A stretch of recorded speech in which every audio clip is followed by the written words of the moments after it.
네, 여러분 안녕하세요. 정규제의 실록 외환대란 이 사람들 정말 큰일 내겠군. 이 사람들 정말 큰일 내겠군이라는 제목은 김영삼 대통령이 했다는 말입니다. 그러니까 마지막 가을에 그야말로 외환위기로 몰려드는 그 마지막 그 폭포처럼 떨어지는 그 국면에 뒤늦게 이제 이 김영삼 대통령이 사태의 심각성을 알고 그 당시 그 자기가 믿고 맡겼던 강경식을 비롯한 강경식, 김인호 아마 그 라인업들을 얘기하겠죠. 이 사람들 정말 큰일 내겠군 이렇게 개탄을 했다고. 그 중대한 사안을 이제 와서 보고하면 어떻게 해? 이제 이런 어떤 책망 같은 그런 것이었습니다. 근데 실록 외환대란 이제 제가 그 당시 그 경제부장 하기 직전인가요? 그때 이제 썼습니다. 그래서 이제 제가 김성택이나 이런 이제 후배들 몇 명 다리고 그래서 그 후배들 대표로 제가 이제 공저자로 이름을 올렸습니다만은 주로 이제 물론 책임은 제게 있죠.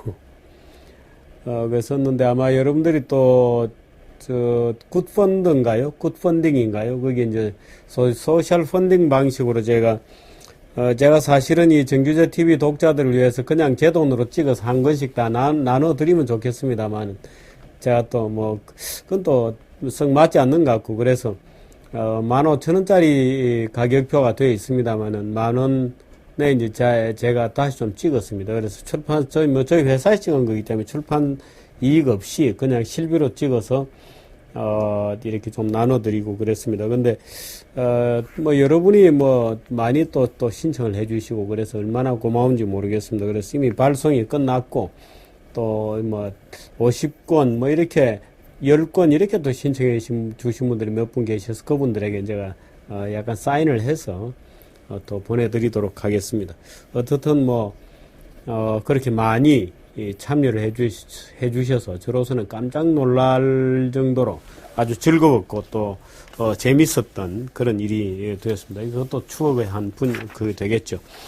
오늘은 우리나라 이 성장률 가지고 얘기 좀 하겠습니다. 요즘 이 성장 얘기하면 사람들이 좀 싫어해요. 성장 얘기하면은 마치 반분배주의자나 재벌편 같이 들리고 또는 뭐 있는 사람 편처럼 들리고 그렇습니다. 근데 그렇지 않습니다. 이게 우리 사회가 지금 정치적으로 이제 한 군데로 막 몰려가다 보니까 마치 성장 얘기하면, 뭐 이상한 사람 같은 이런 분위기까지 일부에서는 야, 경제 성장이 중요해 이렇게 얘기하면 오히려 약간 패션에 떨어지거나 조금 시대 낡은 사람처럼 보이는 이런 현상까지 일부는 생기고 있습니다만 그렇지 않습니다. 성장이 없이는 일자리도 없고 세금도 없고 없습니다. 성장, 일자리 그 자체가 세금이고 그런 것이죠. 그건 예를 들어서 가정에 수입이 빤한데 더 놀아먹자 이렇게 예를 들어서 아버지 수입이 늘어나야 뭐 식구들이 뭐 반찬을 더 사다 먹든지 뭐 학원을 더 다니든지 공부를 하든지 하죠. 근데 아버지 소득이 줄어들면 뭐 어떻게 해볼 방법이 없는 거잖아요. 그 가정의 총지출이라는 것은 소득 한도로 정해져 있는 것이고 그래서 사실 성장이라고 하는 것은 어떤 경우건 간에 성장의 가치는 훼손되어서도 안 되고 부정되어서도 안 됩니다. 그런데 우리는 너무 쉽게 성장의 가치를 잊어먹고 있습니다. 경제 성장률 1%에 대개 경제 성장률이라는 것은 GDP의 증가 감소를 얘기하는 거죠. GDP라는 것은 Gross Domestic Product입니다. 국내에서 생산된 총액 이렇게 얘기하는데 뭐 생산이라든지 소비는 사실 뭐 등가죠. 같은 겁니다. 생산된 것이 그대로 소비된다 이렇게 보면 등가인데요. 생산과 소비는 같은 수치입니다. 그래서 Gross Domestic Product가 사실 우리의 Domestic Consumption하고 뭐 다를 게 없는 거죠. 사실은 수치가. 근데 이 GDP라는 것은 옛날에는 우리가 GNP라는 개념을 썼습니다. Gross National Product를 썼는데, 우리나라 국적으로 되어 있는 뭐 한국 것이다고 하면 다 이제 GNP에 포함시키고 외국 것이다 그러면 뺐습니다. 국내에서 생산되더라도 외국 회사가 생산한 것이다. 외국 국적의. 이러면 다 빼고. 뭐 그래서 계산이 약간씩 차이가 납니다만은 GDP와 GNP, GDP가 사실은 이제 보다 현대적인 개념이죠. 뭐 국적 구분 없이 이제는 뭐 자본이 왔다 갔다 하고 공장이 뭐 삼성이 중국 가서 또 공장을 짓고 중국 회사가 하이얼 한국에 와서 짓기도 하고 쌍용차 한국에 와서 중국 사람들이 인수해서 기업을 하기도 하죠. 그래서 요즘 이제 국적이 없어진 나라이기 때문에 문제는 국적 그 바운다리 안에 도메스틱 프로덕트를 따지게 되는 겁니다. 근데 우리나라 경제 성장률이 요즘 계속 떨어지고 있다고 하는 걱정이 굉장히 많았는데 드디어 작년도 성장률이 2%의 턱걸이를 했습니다.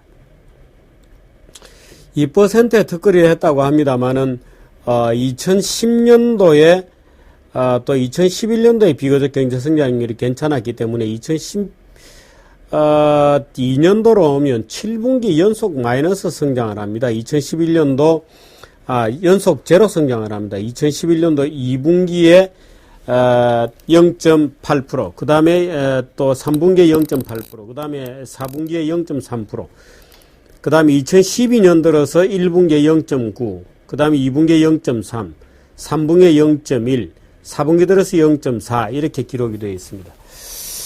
우선 신문을 조금 보면서 설명을 드릴까요? 이게 이제 2월 25일자 신문인데요. 이렇게 설명이 되어 있습니다. 지난해 성장률 2% 턱걸이했다. 저성장 늪에 빠지나 이렇게 되어 있는데 사실 이미 저성장 늪에 빠져 있습니다. 이 전체 그림 보기 전에 이거부터 하나 볼까요? 역대 정권별 경제 성장률입니다. 노태우 정권 때 8.6%, 전두환 정권 때는 9%대입니다. 노태우 정권 때 8.6, 김영삼 정부의 7.4, 김대중 정부의 5.0, 노무현 정부의 4.3, 이명박 정부의 2.9입니다.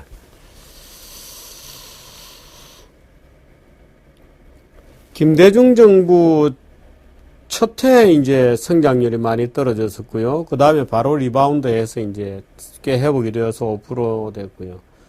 첫눈에 알 수 있습니다.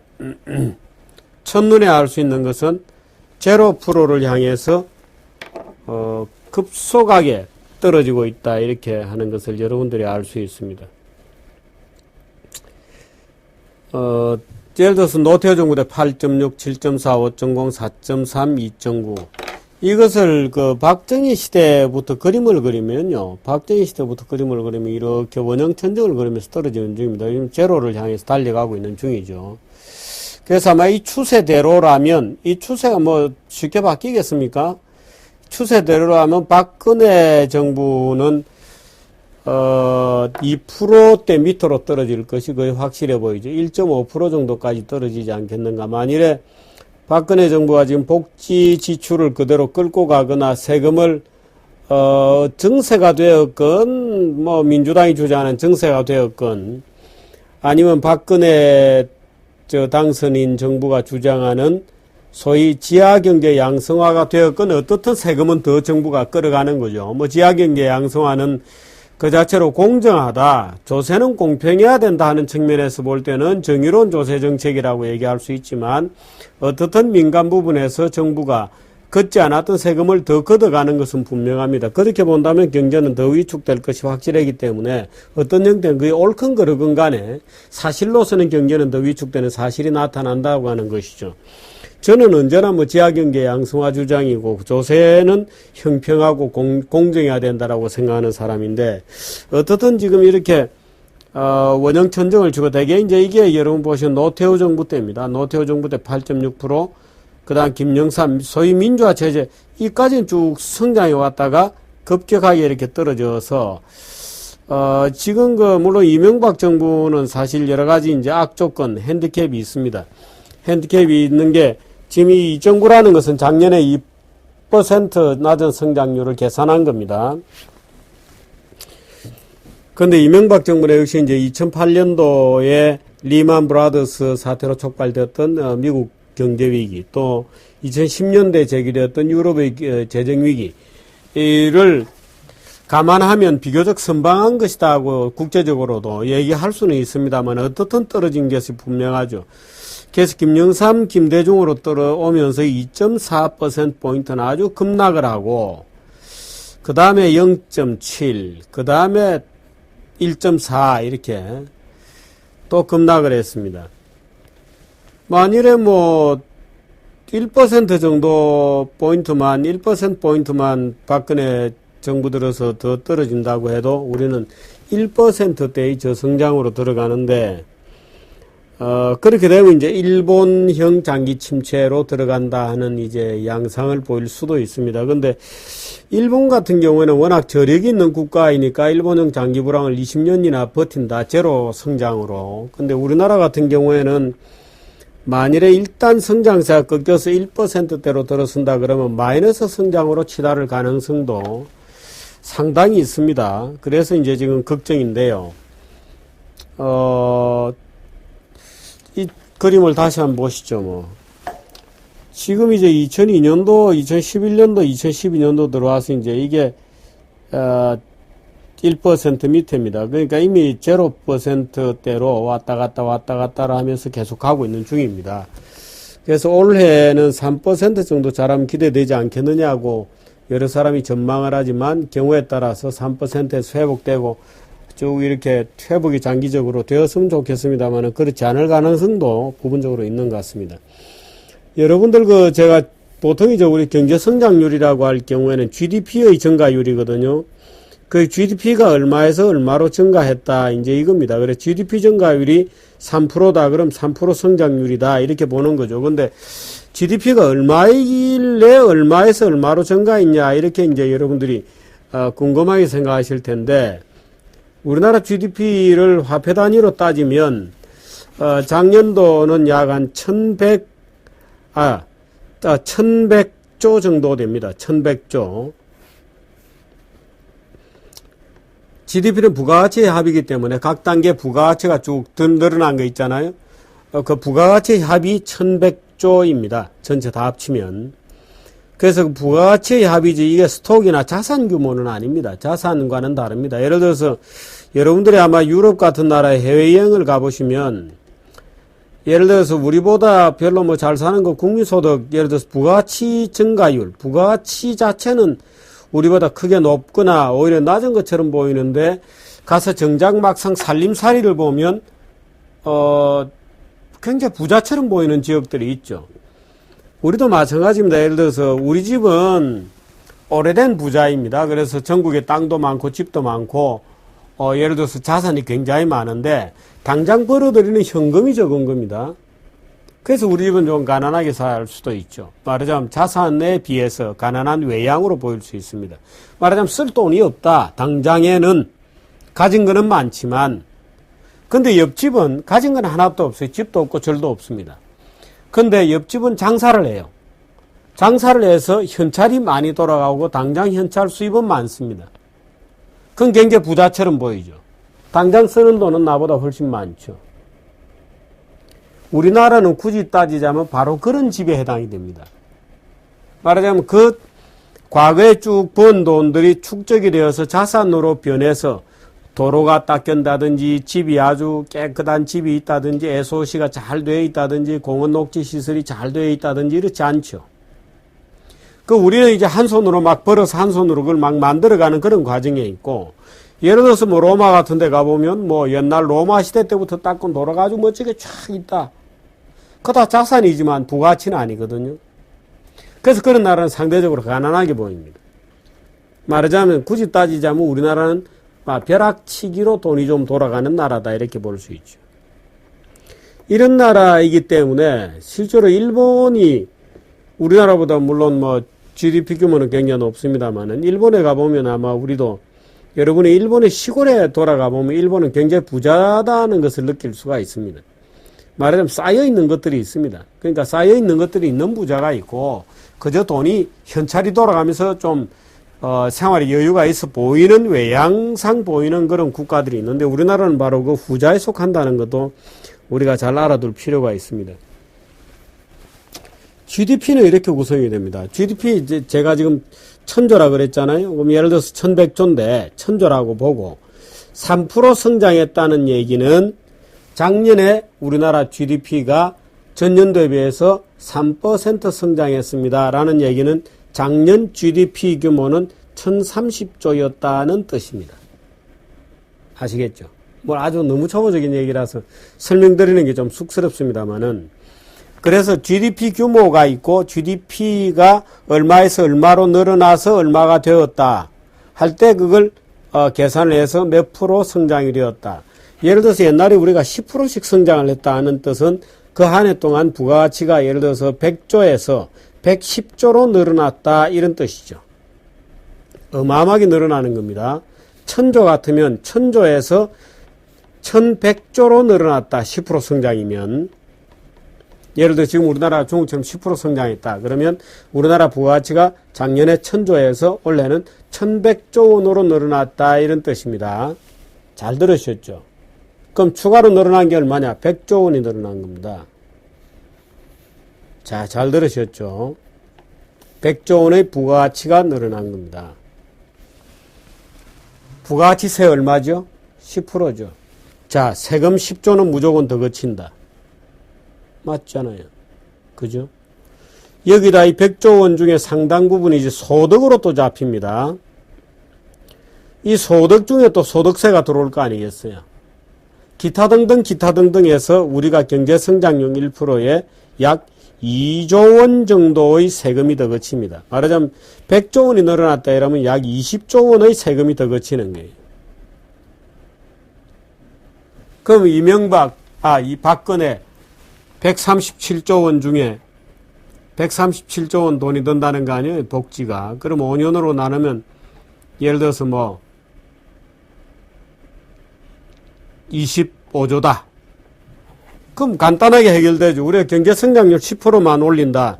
10%로 된다. 그러면 한 해 100조 원이 추가로 늘어나고 거기에서 세금 더 들어오는 것만 해도 20조 원이 더 들어옵니다. 경제성장이 뭔지 이제 약간 이해를 하셨어요? 성장 없이 정세를 하게 되면 나중에 이게 자꾸 줄어드는 겁니다. 예를 들어 1000조가 부가가치인데 1000조에서 경제성장률이 빵이다. 그러면 올해도 1000조잖아요. 그럼 세금을 여기서 작년에는 예를 들어서 우리가 세금 200조 걷었다. 올해는 세금을 더 걷어서 250조를 걷는다. 그럼 시중에 돌아다니는 돈 더 줄어들죠. 망조가 드는 겁니다. 예를 들어 경제성장률이 그래서 그렇게 중요한 거죠. 예를 들어서 100조 원이 시중에 더 돌아다닐 수 있게 되었다. 부가가치가 100조 원에서 일자리가 얼마나 생기겠는가? 제가 어림잡아 계산해도 한 70만 개 내지 80만 개 정도 더 생깁니다. 70만 개 내지 80만 개. 아니, 성장을 하지 말자. 성장이 중요하지 않다. 이제는 분배가 중요하다고 주장하는 인간은 도대체 어디에서 오는 인간이죠? 그럼 1000조 그거 그대로 가지고 일자리가 어디에서 생기냐? 일자리가. 1000조의 부가가치 총액이 1100조, 1200조가 되어야 그만큼 일자리가 더 생기죠. 그 국민소득이라는 것이 그렇게 늘어나는 것인데, 그래야 일자리가 늘어나고 세금도 더 걷어지고 하는 것이거든요. 그러니까 그냥 우리 성장률 3%다, 2%다, 이렇게 율로 퍼센테이지로 계산하니까 그게 실제로 경제에 어떤 의미를 차지하는지 우리가 잘 모르죠. 그래서 금액으로 보자 말이야. 금액으로 보면 작년도 우리나라 부가가치 총액이 1103조였어요. 1103조 몇천억 원이었습니다. 올해 2%다, 성장률이. 그럼 얼마가 돼요? 그 20조 더 늘어나겠죠? 22조. 그럼 1120 몇 조가 되겠죠? 그 5%다. 그러면 1150 몇 조가 되는 겁니다. 그럼 30조 추가로 늘어난 만큼 일자리가 30조 원에서 일자리가 몇 개 생기는지 적어도 2만 개 이상은 생긴다. 2만 개 일자리가 새로 생기는 거예요. 세금은 얼마나 더 거치냐? 적어도 한 5, 6조 이상은 더 거친다. 경제성장률이다, 이게. 그래서 경제성장의 중요성이라는 것은 아무리 강조해도 지나치지 않습니다. 도대체가 성장이 중요하지 않다고 주장하는 사람들이 우리 사회에 말이 된다고 그런 주장을 하는지 모르겠는데 어떻든 그렇습니다. GDP 얘기가 나온 김에 제가 조금 더 설명을 드리면 GDP는 대개 GDP가 늘어나는 요인들은 뭐냐? 결국 이거죠. 민간 소비, 정부 소비, 이 두 개 늘어나는 겁니다. 투자, 건설 투자, 설비 투자, 총 무형 고정자산 투자, 이런 거죠. 순수출입, 수출입 차익, 순수출. 요거 다 합친 겁니다. 부가가치 총액은. 부가가치는. 1월 25일자에 이 좀 도해가 나와 있고 하니까 김PD는 나중에 좀 붙여주세요. 그 밑에다가. 하니까 여러분들이 찬찬히 보고 GDP라는 것이 무엇인지에 대해서 한번 생각해 보시기 바랍니다. 경제 성장률이 적정 수준이 보장이 되지 않으면 일자리도 없고 세금도 없습니다. 그런데 성장에 대해서는 아무도 지금 얘기하고 있지 않죠. 그러면서도 이렇게 얘기합니다. 경제 성장의 중요성에 대해서. 나중에 제로로 되면 어떻게 되나요? 추가로 일자리 더 생기는 건 빵입니다. 당연히 빵이죠. 제로 일자리가 생기지 않습니다. 누군가에게 일자리가 생겼으면 그것은 누군가의 일자리를 대체한 것에 불과하죠. GDP가 줄어든다. 그럼 일자리는 무조건 줄어드는 겁니다. 일자리가 늘어나야 누구의 일자리든 생기죠. 경제성장이 정체된다. 누군가의 일자리가 늘어나면 누군가의 다른 사람의 일자리를 잃게 됩니다. 그런데 우리나라 사람들은 우리나라가 굉장히 잘 사는 줄 알고 있어요. 물론 찢어진 가난을 벗고 먹고 살게 되었다. 맞습니다. 일부에서 아주 사치가 말 못한다. 인천공항에 가면 작년에도 우리나라 해외여행객이 사상 최고를 또 기록했습니다. 한 해 전보다 또 9만 명인가 늘어가지고 어마어마하게 나가죠. 우리나라에 들어오는 관광객은 최근에 많이 줄었습니다. 독도 사건, 대통령이 독도 가고 난 다음에 일본에서 한국 오는 일본의 한국행 관광객 숫자가 30%나 급감했죠. 참 명분 가지고 정말 뭘 하는지 모르겠습니다만 어떻든 돈 들어오는 길을 다 모조리 차단하고 있습니다. 그런데 나가는 건 열심히 나가요. 그런데 그래서 우리가 사회 문제, 복지 문제 이런 거 얘기할 때마다 입만 열면 어떤 인간들은 야 스웨덴의 복지를 봐라 말이야. 종북파들에 대해서 우리가 야 그럼 북한에 가서 사는 게 좋지 않겠니? 이렇게 얘기하는 거와 마찬가지로 스웨덴 복지 얘기하는 사람이 있으면 그러면 스웨덴 너 가서 사는 게 좋지 않겠냐 이렇게 얘기하는 게 마땅하죠. 스웨덴 가서 살 수 있을까요 근데? 자 보여드리겠습니다. 그 어떤 국가가 어느 정도 사는지에 대해서 같이 표를 한번 보도록 하죠. GDP 상위 30개 국가입니다. GDP 상위 30개 국가. 1. 룩셈부르크 11만 5천 달러 11만 5,810달러 11만 5천 달러. 카타르가 2위입니다. 98만 달러 9만 8천 달러. 노르웨이 3위입니다. 9만 7천. 스위스 8만. 호주 6만 7천. 유나이티드 아랍 에미리트 6만 3천. 덴마크 5만 9천. 6만이죠. 스웨덴 5만 7천. 5만 7천 달러입니다. 캐나다 5만. 네덜란드 5만.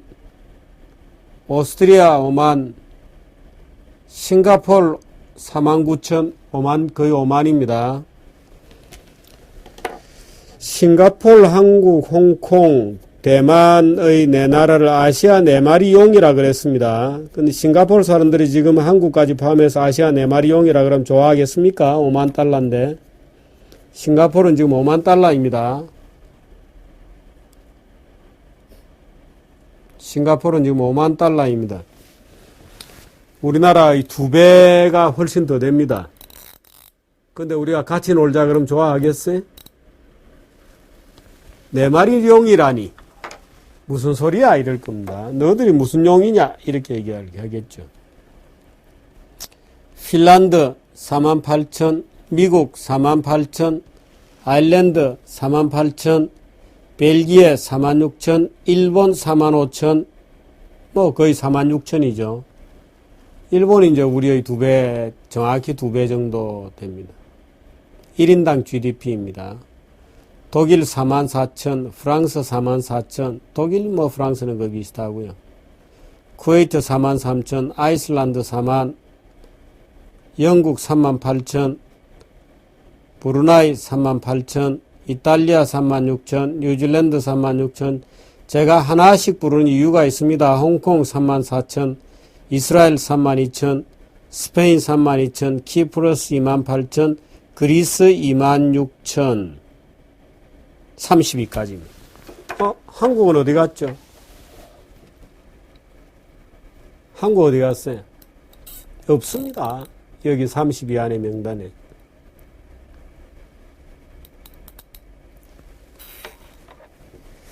한국 명단을 다시 한번 보겠습니다. 제가 왜 이 명단에 없다는 걸 강조하는지 이유를 좀 이따 설명을 드릴게요. 자, 스페인, 사이프러스 넘어갑니다. 이건 IMF 자료입니다. IMF 자료입니다.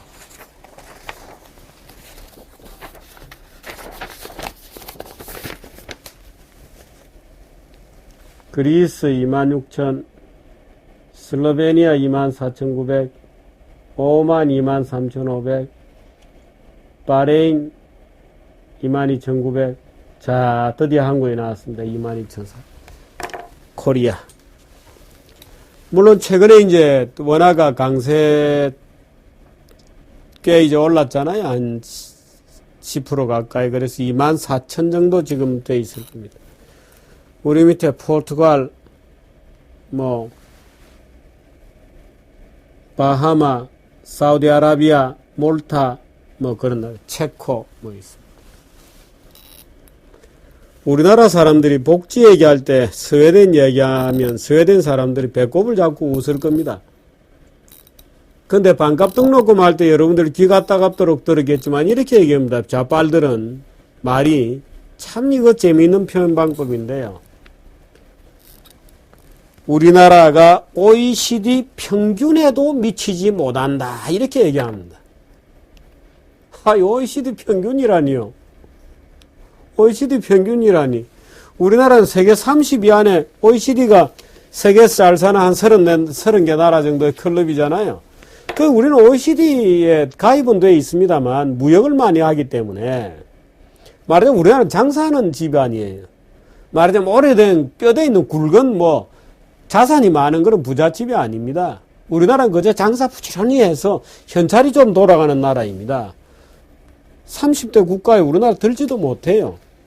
말하자면 상위 OECD 우리나라 장사를 하기 때문에 국제적인 비즈니스가 많고 겨우 이제 OECD 가입이 되어 있는 것일 뿐인데 OECD 평균이라니. OECD 중간을 애도 못 간다?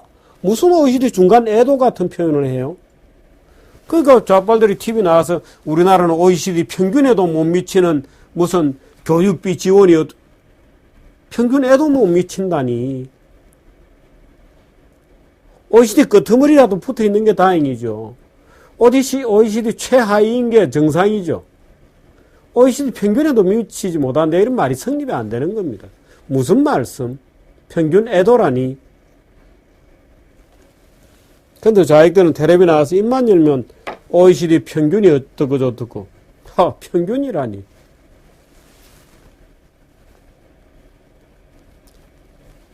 미국이 OECD 평균 정도 하겠죠, 아마. 핀란드, 싱가포르 정도가. 싱가포르 5만 달러입니다. 아니, 국민소득 5만 달러에도 미치지 못한다고 우리가. 비교하면 어떻게 해요? 당연하죠, 그야. 너무 당연하죠. 아니, 우리 국민소득이 22,000달러인데. 아까 얘기 드렸지만 국민소득이라는 게 뭐냐? GDP다, 이게, GDP. 그 GDP는 1000조, 1100조다, 이게. 이 사이즈가 늘지 않는데 어떻게 하냐? 어떻게 해요? 이 사이즈가 늘지 않는데 일자리가 어디에 있고 복지할 재원이 세금이 어디서 나오나요?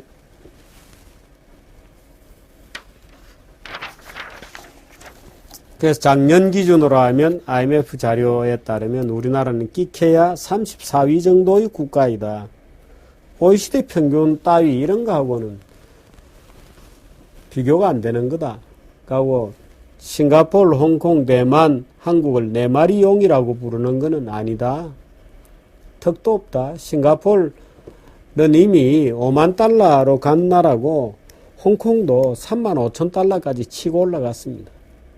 아닙니다. 싱가포르하고 홍콩은 우리가 내 말이 용이다 이러면 그 사람들이 짜증내죠. 왜 그래? 무슨 소리 하는 거야? 한국 애들은 저 밑에 있는 애들이고, 마치 지금 한국 사람들이 한국 학생들이 필리핀에 가서 필리핀이 저 밑에 있다고 생각하듯이 싱가포르 사람도 그렇게 생각하는 겁니다. 심지어 말레이시아 사람도 이제는 한국 사람들 존중하지 않습니다. 맨날 데모 나오고, 맨날 복지 타령이나 하고, 그런 국가다. 싸구려 국가다. 싸구려 민주주의라는 싸구려 국가다. 이렇게 돼 있는 거죠. 그래서 오늘 GDP의 진실을 여러분에게 좀 말씀드리고, 결국에는 국부 자체를 늘리지 않으면 일자리도 세금도 없는 겁니다. 거기에 대해서 우리나라 지금 GDP 규모가 1103조 정도 된다.